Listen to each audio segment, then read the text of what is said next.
बिस्मिल्लाहिर्रहमानिर्रहीम। जो टॉपिक अब हमने डिस्कस करना है वो है हमारे पास मूवमेंट्स इन प्लांट्स। मूवमेंट्स होता है प्लांट्स के किसी भी ऑर्गन्स का या प्लांट्स के किसी भी सेल्स का मूव करना, move any part of plant. ये रूट, स्टेम और लीव्स कोई सा भी पार्ट हो सकता है। ये लीव्स में भी हो सकती है, रूट्स की भी हो सकती है, स्टेम की भी हो सकती है। अब जो मूवमेंट्स होती है प्लांट्स में, ये हमारे पास 2 टाइप्स की होती है। टाइप्स आपके पास मूवमेंट्स की हैं, 2 टाइप्स है। एक है आपके पास ऑटोनोमिक मूवमेंट्स,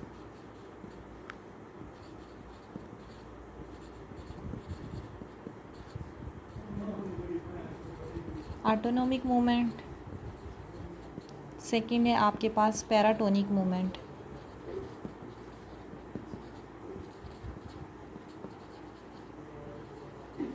जो ऑटोनोमिक मूवमेंट्स होती हैं प्लांट्स में, ये स्पॉन्टेनियस मूवमेंट्स होती हैं। स्पॉन्टेनियस मूवमेंट्स होती हैं जो खुद ब खुद होती हैं प्लांट्स में।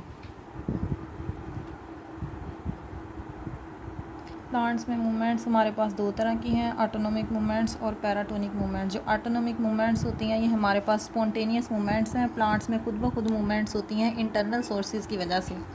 जो इंटरनल सोर्सेज हैं आपके पास वो कुछ भी हो सकता है, उसमें हार्मोन्स की कंसंट्रेशन भी हो सकती है, लाइट भी हो सकती है। हार्मोन्स कह दो आप, लाइट बोल दो, वाटर भी हो सकता है। प्लांट्स के लीफ में मूवमेंट्स होती है। और जो आपके पास है पैराटोनिक मूवमेंट्स, ये है नॉन स्पॉन्टेनियस मूवमेंट्स होती हैं और ये एक्सटर्नल सोर्स की वजह से होती है। एक्सटर्नल सोर्स आपके पास क्या हो सकता है, टेम्परेचर हो सकता है, लाइट है, टेम्परेचर है, लाइट है, कोई सॉलिड स्पॉट हो सकती है। ये है आपके पास पैराटोनिक मूवमेंट्स। अब है आपके पास ऑटोनोमिक मूवमेंट्स की टाइप्स। ऑटोनोमिक मूवमेंट्स की जब हमने बात करनी है, स्पॉन्टेनियस मूवमेंट है, इंटरनल सोर्स की वजह से होती है। इसकी आपके पास 3 मेजर टाइप्स हैं। टेक्टिक मूवमेंट्स हैं, टर्गर मूवमेंट्स हैं और ग्रोथ मूवमेंट्स हैं। जो टर्गर मूवमेंट्स होती हैं ये प्लांट्स के इंटायर सेल में भी हो सकती हैं। इंटायर सेल और इंटायर ऑर्गेनिज्म भी आप इसे बोल सकते हो। पूरे का पूरा प्लांट का पार्ट और पूरे का पूरा प्लांट का ऑर्गेनिज्म जो है वो एक साइड की तरफ मूव कर जाएगा और वो सोर्स जो है वो इंटरनल सोर्स हो सकता है। जब आप टेक्टिक मूवमेंट्स की बात करते हैं तो हमारे पास 2 टाइप्स में हम डिस्कस करते हैं। एक है हमारे पास फोटोटेक्टिक मूवमेंट्स, फोटोटेक्टिक है आपके पास, और कीमोटेक्टिक है। फोटोटेक्टिक मूवमेंट्स जो होती हैं ये लाइट की वजह से होती हैं और कीमोटेक्टिक मूवमेंट्स आपके पास केमिकल्स की वजह से होती हैं। जब आपने फोटोटेक्टिक की बात करनी है तो फिर हम प्लांट्स में रूट्स को ले सकते हैं, लीव्स को ले सकते हैं। जो प्लांट्स का ऑर्गन जो है वो टुवर्ड्स लाइट मूव कर रहा होगा उसे हम कहेंगे ये हमारे पास पॉजिटिव फोटोटेक्टिक है। फोटोटेक्टिक जो है उसमें 2 तरह से मूवमेंट हैं आपके पास। अगर तो वो प्लांट्स का ऑर्गन जो है वो टुवर्ड्स लाइट मूव कर रहा है, 2 तरह से आपके पास पॉजिटिव है और नेगेटिव है। अगर आप बात करते हो स्टेम की या लीव्स की तो वो पॉजिटिव फोटोटेक्टिक रिस्पॉन्स शो करता है। इसमें आपके पास आ सकता है स्टेम है, लीव्स हैं। और नेगेटिव फोटोटेक्टिक में आपके पास रूट्स आ सकती हैं।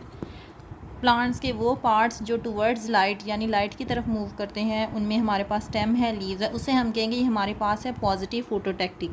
और जो रूट्स है वो लाइट्स के अगेंस्ट मूवमेंट करती है, इसे हम कहते हैं नेगेटिव फोटोटेक्टिक। साथ इसके एक और एग्ज़ाम्पल है बर्ड फॉर्मेशन की या बर्ड ओपनिंग की।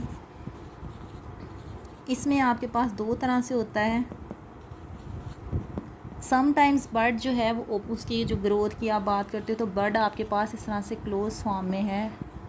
अगर तो ग्रोथ निचले वाले पोर्शन में ज़्यादा है तो बर्ड जो है वो क्लोज़ ही रहेगी। अगर जो ग्रोथ जो है वो अपर वाले पोर्शन में ज़्यादा है और निचले वाले पोर्शन में कम है तो बर्ड जो है वो ओपन हो जाएगी, जिसे आप कहते हैं फ्लावर। सही है। और ये भी किस वजह से होता है, ये भी आपके पास ड्यू टू लाइट रिस्पॉन्स की वजह से होता है। इसे आप बोलते हो एपिनास्टी। अच्छा, कीमोटैक्टिक में आपके पास आ जाएगा ड्यू टू केमिकल्स।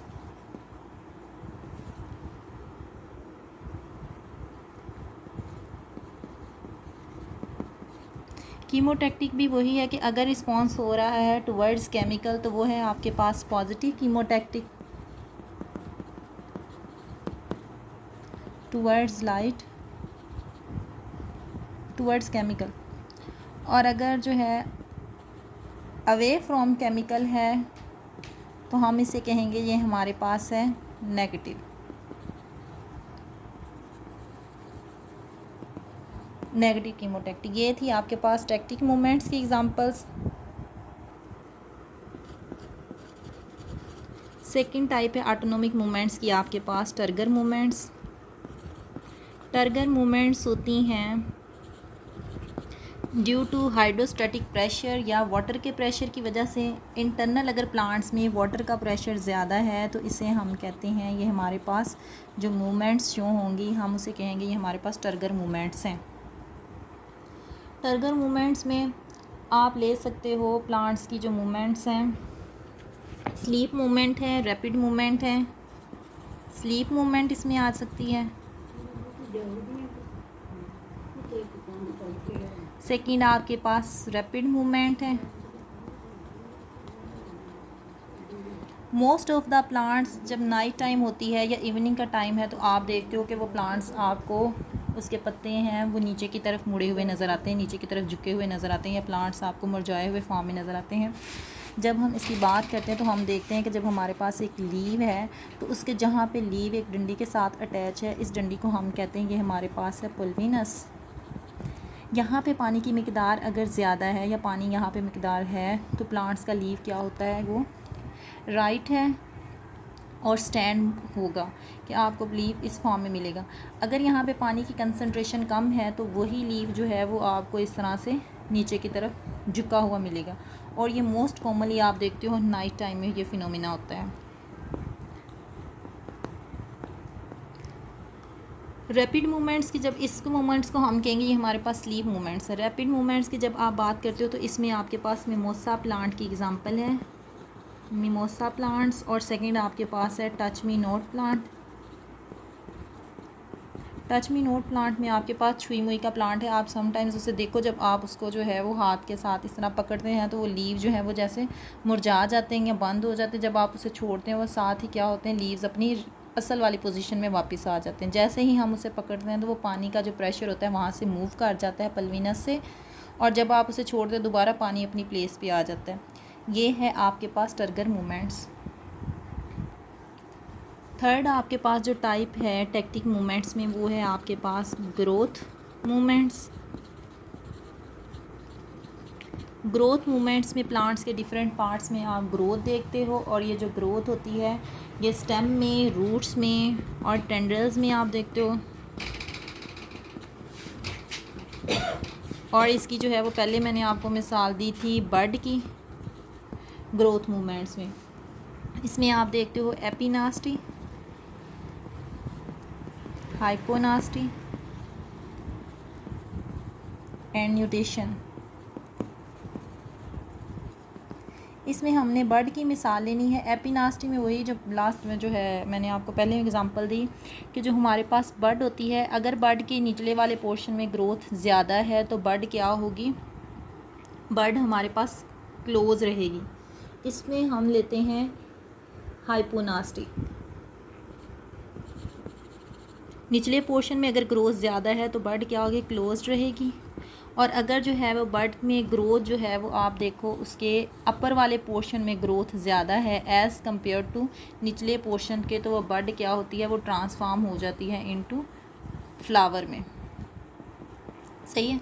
ये है आपके पास एपिनास्टी, बर्ड ओपन हो जाती है। न्यूटेशन में आपके पास क्या होता है कि समटाइम्स जो है यंग स्टेम जो होता है, ये आप यंग स्टेम में देखते हो। यंग स्टेम जो होता है उसकी ऊपर वाली जो लीव होती है वो इस तरह से जिग जैग फैशन में जो है वो मूवमेंट शो करती है। इस जिग जैग जो मूवमेंट है उसे हम कहेंगे ये हमारे पास क्या है, न्यूटेशन है।